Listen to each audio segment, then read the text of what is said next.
नमस्कार बच्चों, कैसे हो आप सब। उम्मीद करता हूँ सब बढ़िया होंगे। आज हम क्लास 10th साइंस का अध्याय 2 का अम्ल, क्षार और लवण, अम्ल, क्षारक और लवण का एक ऐसा टॉपिक लेंगे जो आपके एग्जाम की दृष्टि से बहुत ही महत्वपूर्ण है। जैसे कि अम्ल के बारे में आज हम जानेंगे। अम्ल क्या होता है, अम्ल कितने प्रकार के होते हैं, अम्ल की परिभाषा और अम्ल के भौतिक और रासायनिक गुण। ठीक है, तो हम पहले देखते हैं अम्ल की परिभाषा। अम्ल की परिभाषा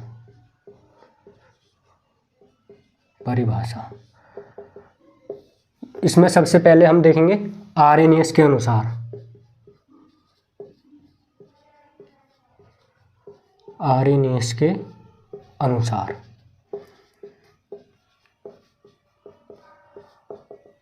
बच्चों, आर्हेनियस ने कहा था कि कोई भी पदार्थ जो जल में घुलने पर H पॉजिटिव आयन देता है वह क्या होता है, अपना अम्ल। कोई भी पदार्थ, जैसे कोई भी पदार्थ है, मान लो HCl है, अगर हम इसे जल में घोलें तो ये क्या देगा, H positive plus Cl negative. यही H पॉजिटिव जो है इसे हम क्या बोलेंगे, ये ही है अम्ल। ठीक, तो इसके आधार पे हम परिभाषा लिखते हैं।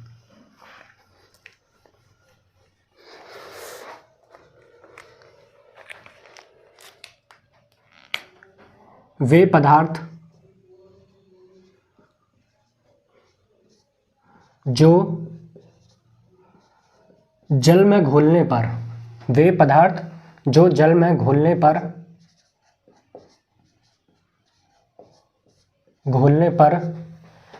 H पॉजिटिव आयन देते हैं,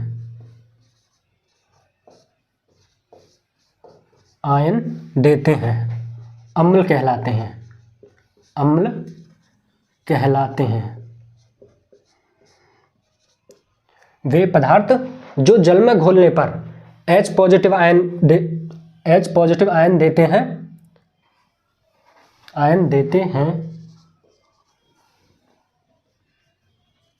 अम्ल कहलाते हैं। जैसे एग्जाम्पल के लिए हम देखेंगे, जैसे HCl, H2SO4, CH3, COOH, HCN, HCOOH। ठीक, जैसे हमारा हाइड्रोक्लोरिक अम्ल है, सल्फ्यूरिक अम्ल है, एसिटिक अम्ल है, हाइड्रोजन साइनाइड है और ये फॉर्मिक अम्ल है। ये हमारे सारे अम्ल हैं। अब इसमें दूसरी चीज है अम्ल के प्रकार। अम्ल के प्रकार देखो बच्चों, इसमें हम सबसे पहले देखेंगे कि अम्ल आयनन के आधार पर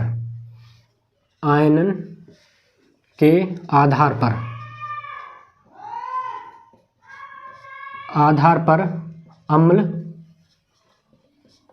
दो प्रकार के होते हैं,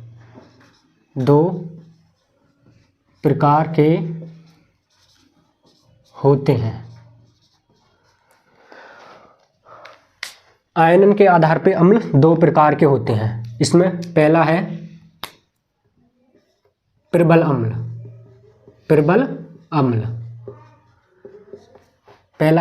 अम्ल और दूसरा है दुर्बल अम्ल।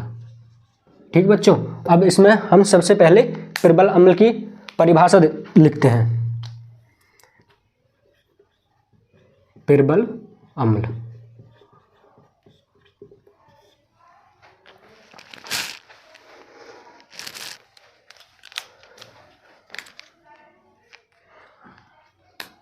वे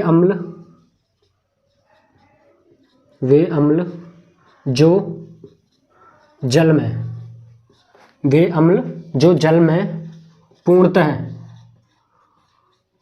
पूर्णतः आयनित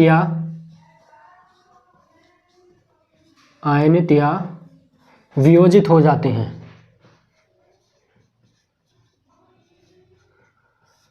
वे अम्ल जो जल में पूर्णतः आयनित या वियोजित हो जाते हैं,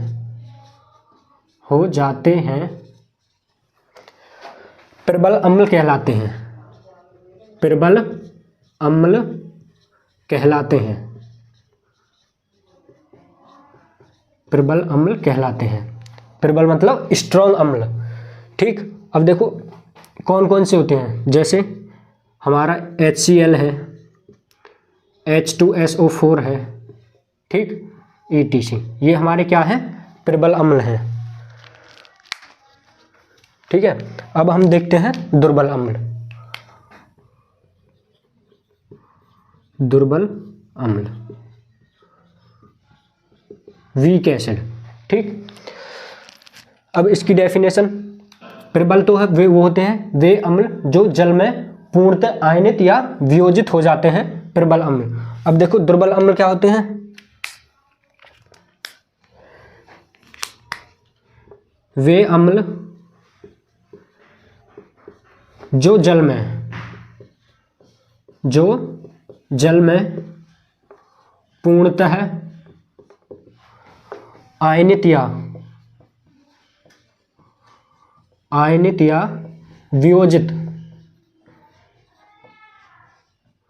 आयनित या वियोजित नहीं होते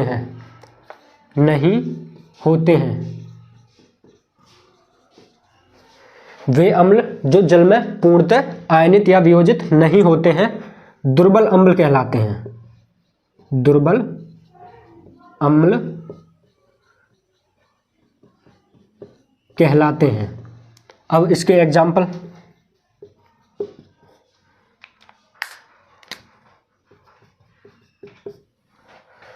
देखो दुर्बल अम्ल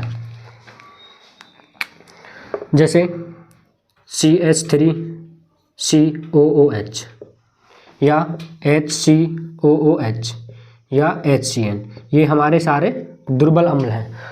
जो जितने भी हमारे जैसे अंगूर हुआ, संतरा, इमली, उन सब में दुर्बल अम्ल पाए जाते हैं। ठीक, प्रबल अम्ल किसी में नहीं होता है। सारे जितने भी हमारी खाने की चीज़ होती हैं खट्टी, और जो खट्टी होती हैं उनमें दुर्बल अम्ल मिलता है। ठीक है बच्चों, इसे नोट करो, फिर आगे बताते हैं।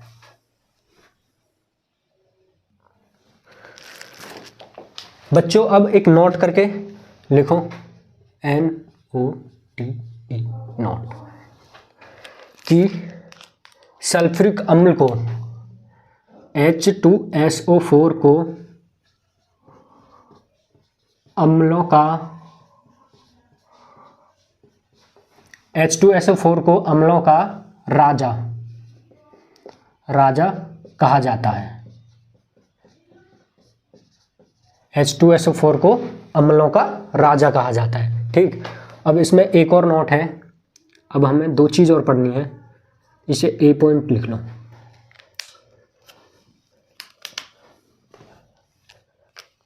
A, इसमें लिखो सांद्र अम्ल।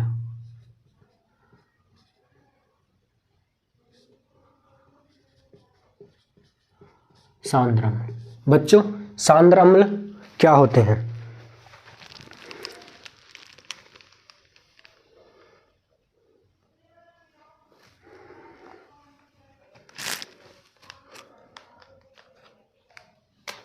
सांद्र अम्ल, ठीक,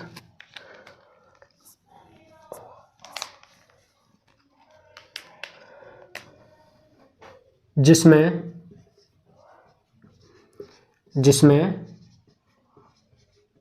अम्ल की मात्रा,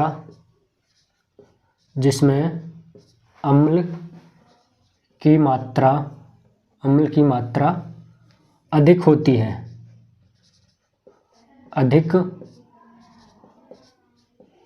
है, तथा जल की मात्रा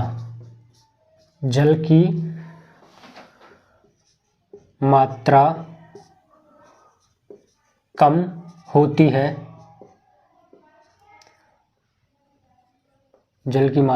होती है, उसे हम क्या कहते हैं? उसे सांद्र अम्ल कहते हैं। सांद्र अम्ल कहते हैं। सांद्र अम्ल या कंसंट्रेट अम्ल या एसिडिक अम्ल। ठीक है, अब दूसरा है इसमें बी, तनु अम्ल। तनु अम्ल, तनु अम्ल या डाइल्यूट अम्ल। ठीक है, अब देखो इसमें इसी के थोड़ी सी चेंज है। सांद्र में तो अम्ल की मात्रा अधिक थी और तनु में जल की मात्रा अधिक होती है। ठीक है, जिसमें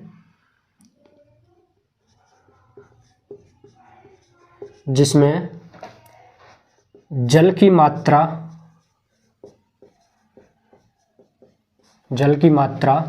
अधिक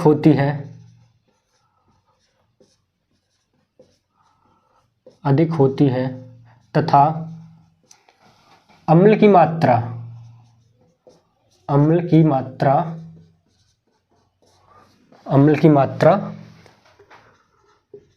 कम होती है, उसे तनु अम्ल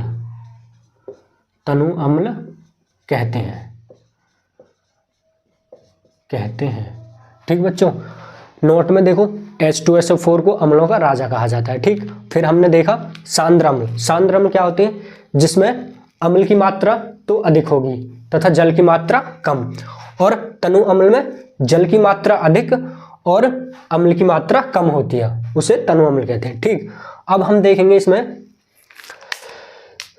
अम्लों के भौतिक गुण। अम्लों के भौतिक गुण,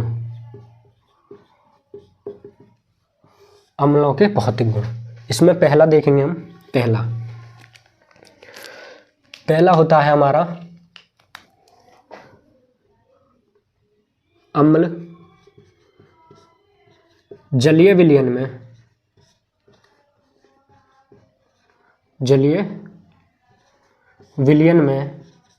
अम्ल जलीय विलयन में H पॉजिटिव आयन देते हैं।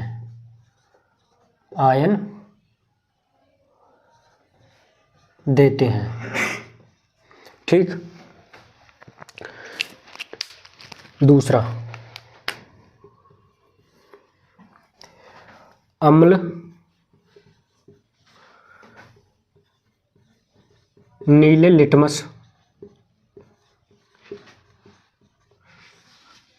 लिटमस पत्र को, अम्ल नीले लिटमस पत्र को लाल रंग में परिवर्तित कर देते हैं। ठीक, हमने पहला क्या देखा? अम्ल जलीय विलयन में अम्ल H पॉजिटिव आयन देते हैं, अम्ल नीले लिटमस पत्र को लाल रंग में परिवर्तित कर देते हैं। अब हम नंबर 3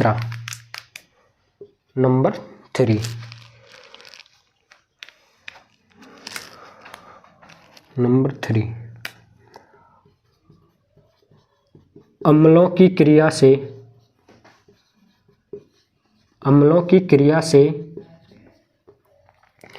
से लकड़ी, कपड़ा, त्वचा नष्ट हो जाती है।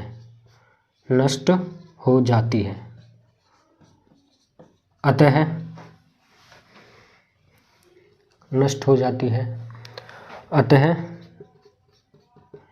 इसकी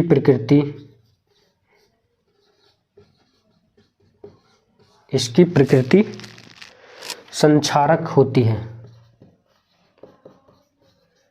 कोरोसिव।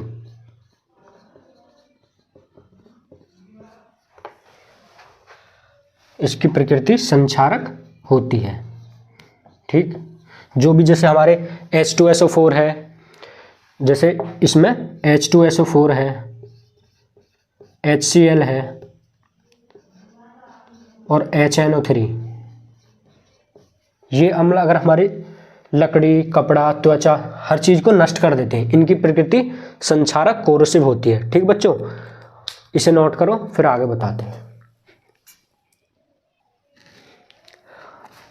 बच्चों अब हम देखेंगे अम्लों के रासायनिक गुण। ठीक है, पहला गुण देखेंगे धातुओं के साथ क्रिया। धातुओं के साथ क्रिया, धातुओं के साथ क्रिया। ठीक, देखो इसमें अम्ल धातुओं के साथ क्रिया करके, अम्ल धातुओं के साथ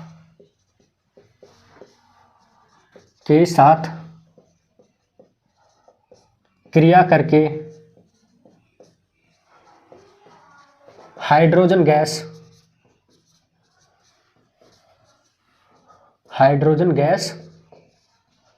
मुक्त करते हैं, मुक्त करते हैं। देखो जैसे इसका उदाहरण देखते हैं हम एक, जैसे कोई भी धातु ले लो, जैसे हमने ले ली Fe। ठीक, Fe की क्रिया हमने, Fe क्या है, एक धातु। Fe की क्रिया हमने किसी भी अम्ल जैसे H2SO4 इसके साथ कराई, तो देखो FeSO4 प्लस क्या निकलेगा, H2 गैस। ठीक है, और ये क्या हमारा फेरस सल्फेट। ठीक, ये अब इसमें दूसरा उदाहरण लेते हैं हम।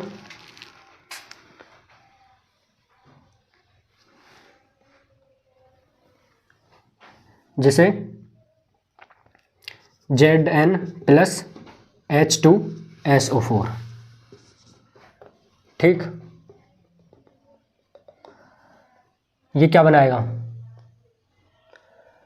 ZnSO4 plus H2 gas, H2 gas. ठीक है, अब हम इसमें दूसरी देखते हैं, नंबर 2,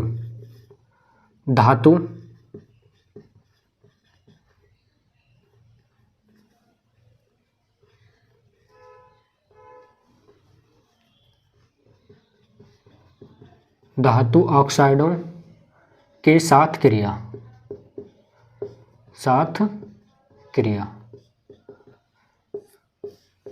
देखो जो अम्ल है धातु ऑक्साइड के साथ क्रिया करके लवण और जल बनाते हैं। क्या बनाते हैं, लवण और जल। अम्ल धातु ऑक्साइड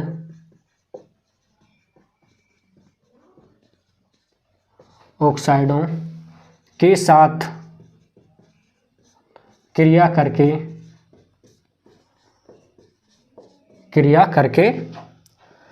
लवण व जल बनाते हैं।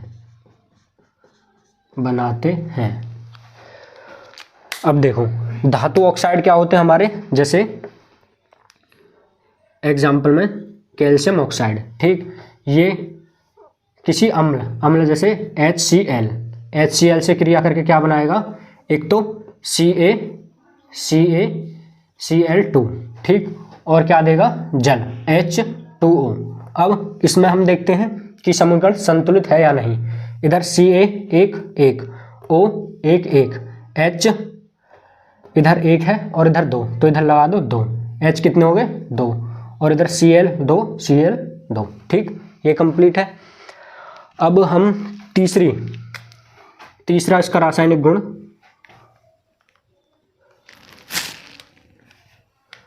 धातु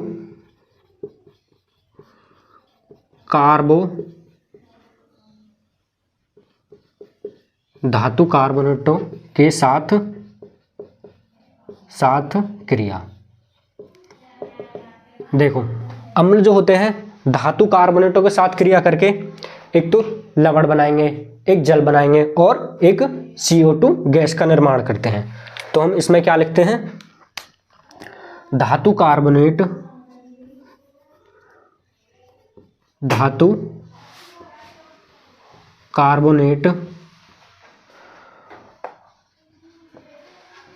अम्लों के साथ क्रिया करके अम्लों के साथ क्रिया करके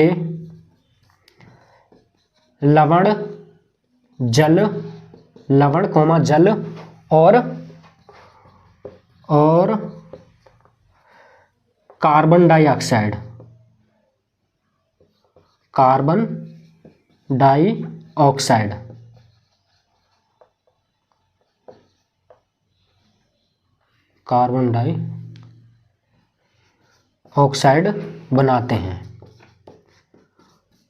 बनाते हैं। अब देखो धातु कार्बोनेट, जैसे धातु कार्बोनेट मान के चलो हमने क्या ले लिया, CaCO3।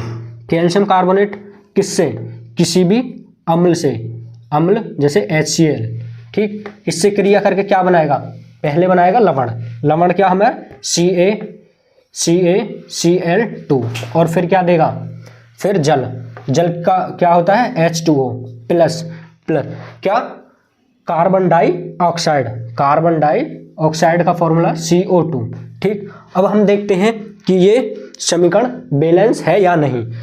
कैल्शियम के कितने हैं, इधर भी एक इधर भी एक, कार्बन के इधर एक और इधर भी एक, ठीक, ऑक्सीजन के इधर 3 इधर 3, ठीक। अब देखो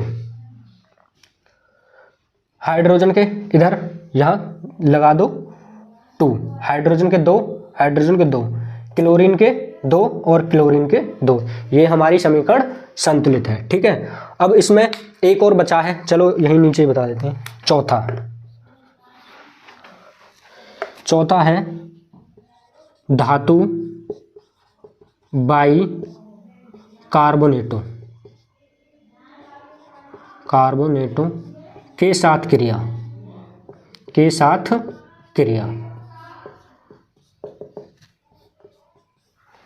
धातु बाई कार्बोनेटों के साथ क्रिया। अब इसमें क्या होता है, जो इसमें है वही इसमें है। धातु बाई कार्बोनेटों के साथ क्रिया करके अम्ल जो भी इससे क्रिया करेंगे क्या बनाएंगे, अपना लवण, जल और कार्बन डाइऑक्साइड, ठीक। तो इसमें लिखने की जरूरत नहीं है, इसमें सीधा हम एक एग्जाम्पल से समझते हैं।